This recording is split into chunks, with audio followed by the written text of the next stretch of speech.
Kwingineko ni kwamba maafisa wa polisi eneo la Suneka, kaunti ya Kisii wanamzuilia mvulana wa miaka 14 kwa madai ya ubakaji na mauaji ya watoto wawili wa kike.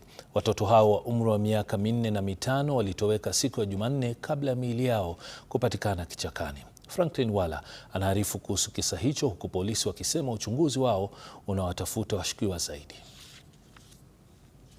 Ana Bahati mwenye umri wa miaka 4 na Stacy Nyanchama wa miaka 5 waliotoweka siku ya Jumanne kutoka nyumbani kwao kijijini Nkura, Kisii. Mara ya mwisho walionekana ilikuwa nje ya nyumba wakiwa wanacheza. Ndio wakatoka wakaniambia, mami tunaenda kucheza. Halafu kufika saa 12:30 dada zake walikuwa shapika. Nikaambia mmoja aende utafute mtoto aje tule. Alipoenda akapata hayuko.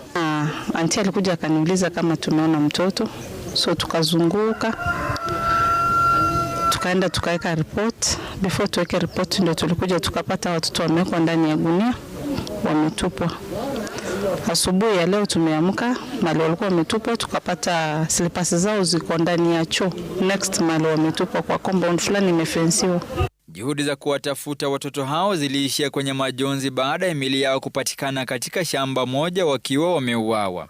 Kufika huko kwa police station, kukaa kidogo, tukapigiwa simu.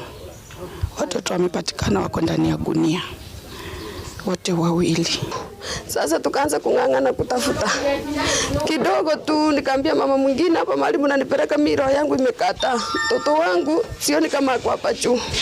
Hapa chini mmeangalia hiyo randi nyingine. Kukata hiyo mdomo nini, wakaanza kupiga nduru. Polisi wanaarifu watoto hao walibakwa kabla ya kuuawa na miili kutupwa hapa. Wenye wamekufa mmoja ni kazini yangu na mwingine ni jirani Batua ananiita anko. Nilipip kwa hiyo fence, nikaona mtoto mmoja Bahati alikuwa amewekwa kwa gunia ndani, huru bag, so painful. Halafu na mwingine Stacy alikuwa amelala tu lifelessly. Katika eneo la tukio kulipatikana mkebe uliosemekana kuwa na sumu. Polisi baadaye walimtia nguvuni mvulana mwenye umri wa miaka 14 na ambaye ni mwanafunzi wa gredi ya 9 kwa kuhusika na ukatili huu. Wafanye tu tupate haki ya hawa watoto, maana ni watoto wachanga sana.